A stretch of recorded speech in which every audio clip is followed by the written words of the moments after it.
in the 4th District for the Democratic congressional nomination. There are 3 candidates so far announced. Dr. Ella Ward, who is with us now live in studio, and Elliot Faust is running. Elliot ran in 2014 against Randy Forbes, who was the incumbent at the time, and I think he got around 38%, somewhere in there, if memory serves me.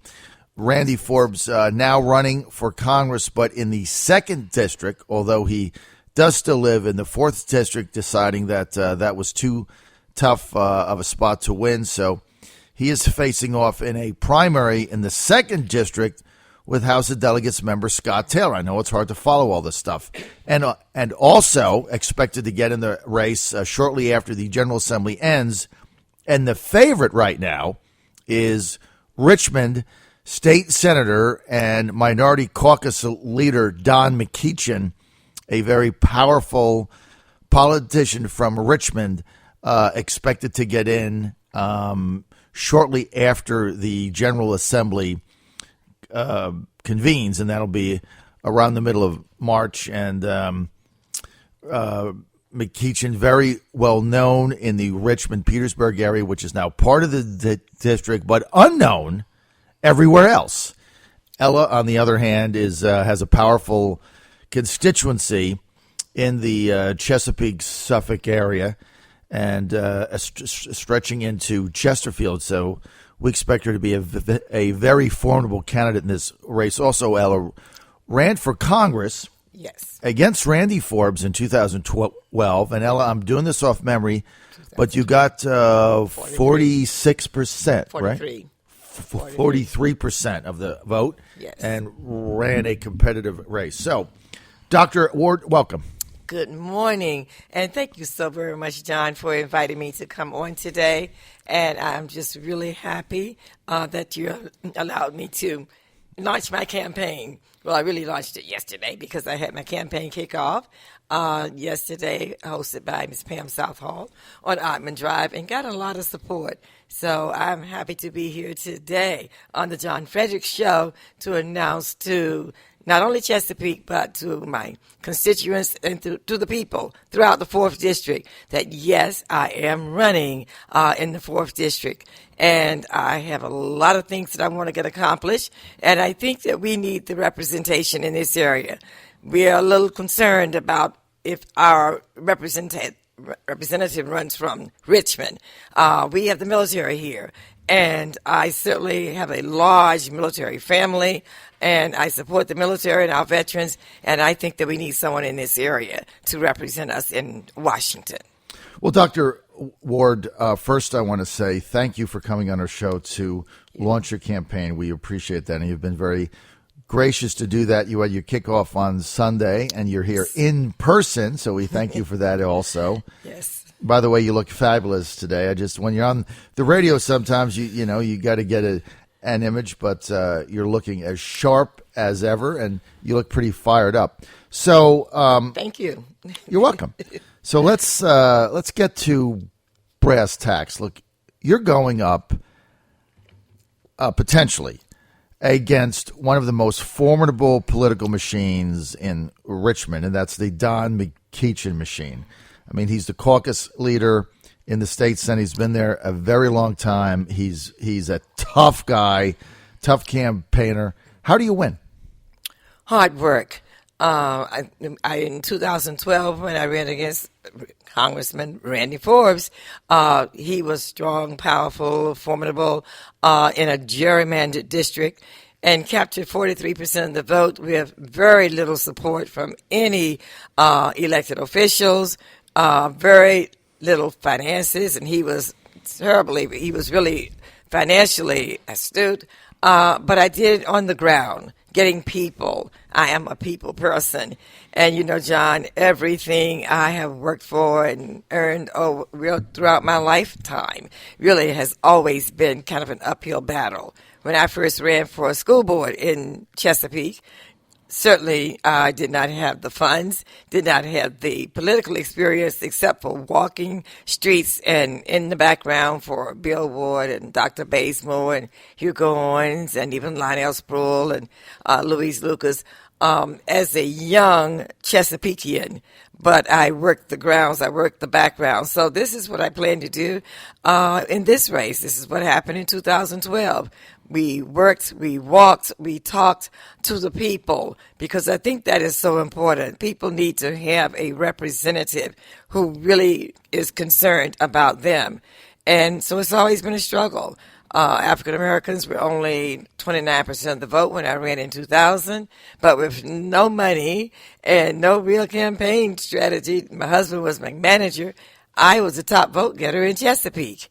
So everything that I have gained and everything that I have won, I've won 5 elections in Chesapeake, and it's always been difficult because we have citywide elections. So you're running in an electorate where you have 200,000 plus members of the Chesapeake family at this point. In fact, we're about 234,000.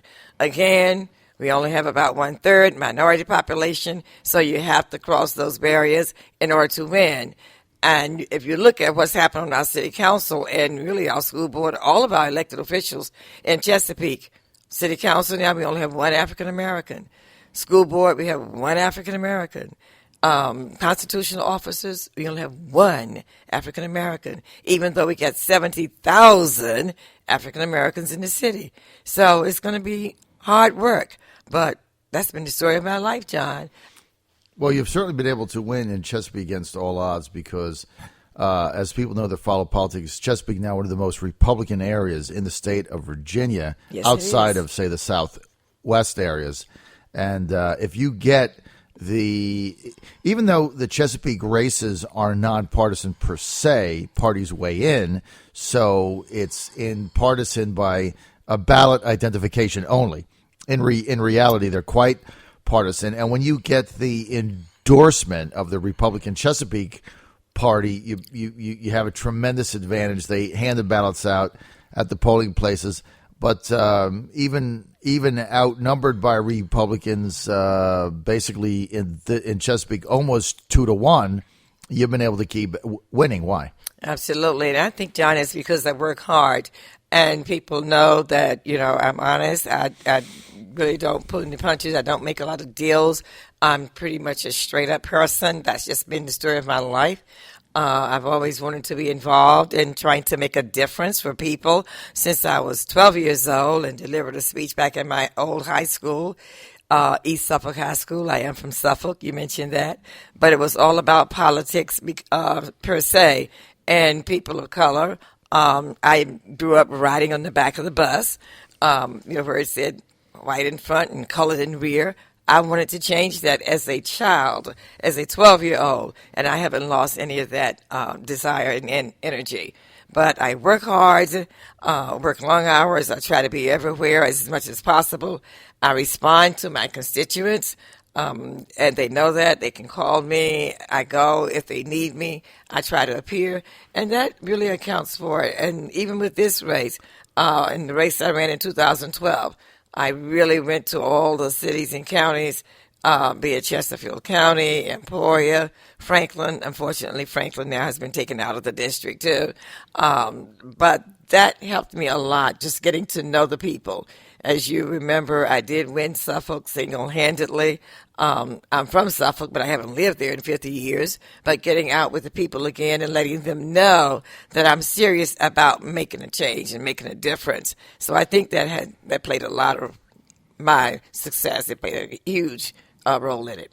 Common Sense News Time, 9:18. This is the John Fredericks Show across Virginia. We are with Dr. Ella Ward. She is a councilwoman from Chesapeake. She launched her campaign for Congress yesterday. She is running to be the Democratic nominee in the new District 4 congressional district. That'll be decided in a June 14th primary in the district.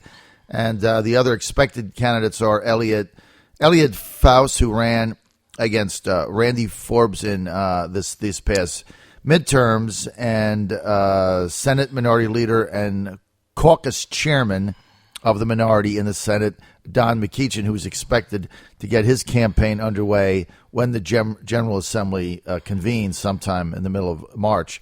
So, Ella, tell me about some of the policy differences, some of the issues that are going to differentiate the Ella Ward campaign from McEachin. I think part of it is I am really, really concerned about health care.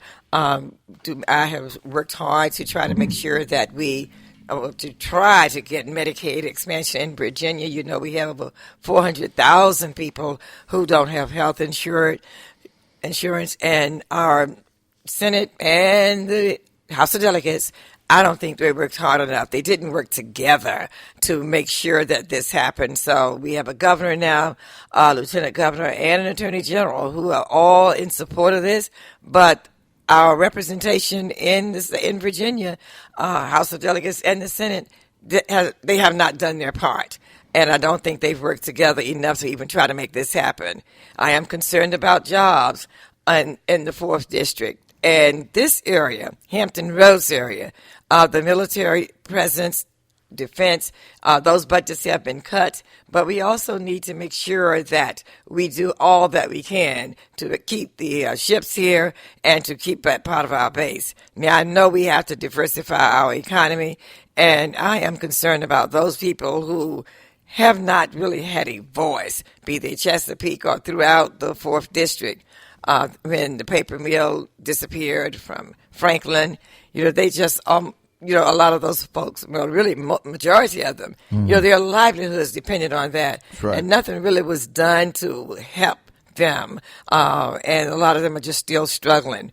And this is not the only one. When we have small towns that certainly have a lot of high poverty, high minority populations, the General Assembly hasn't done anything to really help them as far as I'm concerned. And certainly the current congressman, I don't think, did a sufficient job of trying to make sure that it happened, that we had health care, that we had good jobs, that we had a strong education. And don't let me start on education because Virginia, we're one of the wealthiest states in this country. And we rank about 10% in wealth. I mean, on the top. You're talking about 50 states here, and we're near the top. But when it comes to funding education, we're near the bottom, John. I mean, we're like 43% now out of 50, or the 43rd out of 50 states when it comes to funding education. So those are some of my main goals, and as far as I'm concerned, we have not had that type of representation in the 4th District, and no one really stressing it. I think in Hampton Roads, if we don't have someone elected from this area, I think it's going to have a very negative impact on our economy, our education system, and what we're struggling here with Hampton Roads. Now, Dr. Ward, you've been a member of the school of the local school board in Chesapeake. You've got a doctorate in educational administration from Virginia Tech. Go Hokies. Yes, and right. So you know what you're talking about here, obviously, because you've been on the school board level and your education is in that field. What would you seek to do at the federal level, helping Virginia improve its educational status, and especially in this district? Exactly. And I want to make sure that you know, too, that I not only served on the Chesapeake School Board, but I served at the state level on the State Board of Education for 8 years. I was appointed by Governor Mark Warner and then to a 4-year term, and to Governor Tim Kaine to another 4-year term. And I served as vice president of that organization for 5 years. I was elected and reelected 4 consecutive terms. And there you had an impact on the education of the entire state of Virginia. As a member of Congress, when I win, I think that we really have to focus on early childhood education, making sure that colleges are affordable. Now, I'm not going to say everybody can go to college free, but we have to do more. Pell Grants, those things have just about disappeared under the current congressman because he's voted against everything that has really that was going to help the education level. We have to look at certainly the standards of learning in Chesapeake, but we have to look at education throughout the United States. I am a firm believer that education and training are actually our keys to success. We have to get our students ready. We have to make sure that college is affordable. the loan debts. The current congressman, I think, voted for it to really make that interest rate 6%. It needs to be reduced. We don't need students graduating from college with college loans that exceed a mortgage payment. $90,000, $100,000, $200,000 loan debt is what our students are faced with now after 4 years in college. How can they afford a home? The jobs don't pay that well. So that is the key to me. It has not been addressed by the current congressman, and I think I have the tools, the know-how, 35 years in public education, having served on school boards, having served 8 years on the State Board of Education to really make that happen. We're going to open the telephone lines up. You're going to ask Dr. Ward a question, 757-454-1650, 757-454-1650, or you can call our 800 number, 888-480-JOHN, 888-480-5646. We have about 5 minutes with Dr. Ward remaining. Dr. Ward, Obamacare for some people has been a financial disaster, and they have found their premiums to go way up, their deductibles to go way up. I know you're a fan of it, but for a lot of people in this district that don't have either subsidized coverage or a big corporate job or they work for the government, they've gotten hammered financially. What would be your position on that? And I like to call it the Affordable Care Act. I know Obamacare has gotten popular, and I think there are reasons for that, which I totally disagree with. But there are so many in America and in Virginia, and I'm going to focus on Virginia because that's what I'll be representing, who have actually been helped by it. The big insurance companies, they have always been in control of the healthcare system, and I have a problem with that.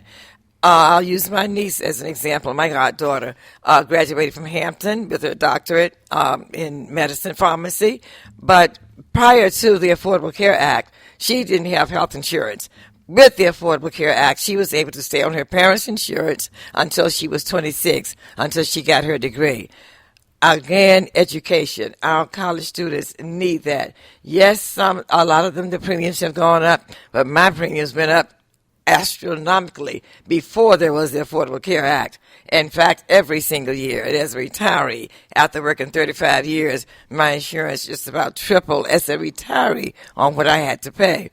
So there are some, and I know there are bugs in it. It's not perfect, but at least it's a start. And what we need to do is to fine-tune it, make it better, but we don't need to throw it out because some have been negatively impacted.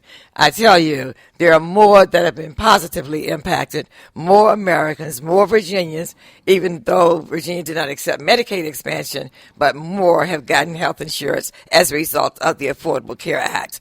So I would support it. It just needs to be fine-tuned. It needs to be polished up. The bugs need to completely be worked out of it, but we certainly cannot afford to do away with it. We hear all the negatives. We don't hear the positives. And I know many, many people who have been helped, even right here in Chesapeake, as a result of it because they had no insurance. And now they have insurance and they have access to it. The truth needs to be told, John, and it's not really being told. We hear the negatives, those who have been hurt, but I hear the positives, those who have been helped. Well, yeah, they've been. I mean, 88% of the people on it are getting it subsidized from the government, so they're paying just a fraction, or they're not paying anything at all. For those but there's an equal number of people that have gotten hammered by this.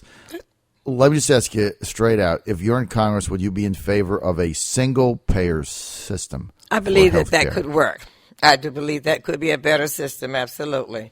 But we certainly we need help. The health insurance, is the number one and the lack thereof killer in the United States. We're talking lives here, and this is what people don't talk about. So many lose their lives because they have no health care. Okay, I've got a minute. Final question. I got to have a short answer on it. Sure. Has to do with our involvement in the Middle East and Syria specifically. If you were in Congress, would you be willing to go forward in fighting ISIS without deposing Assad? Well, he needs to go. I'll say that. Short answer, he needs to go.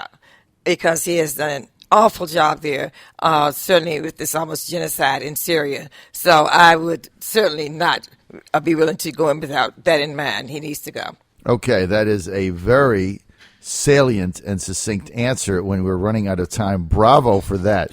Dr. Ward, you can come back in our studio anytime you want. I know we're out of time right now. Thanks for stopping by. Good luck with your campaign. Do you have a website yet?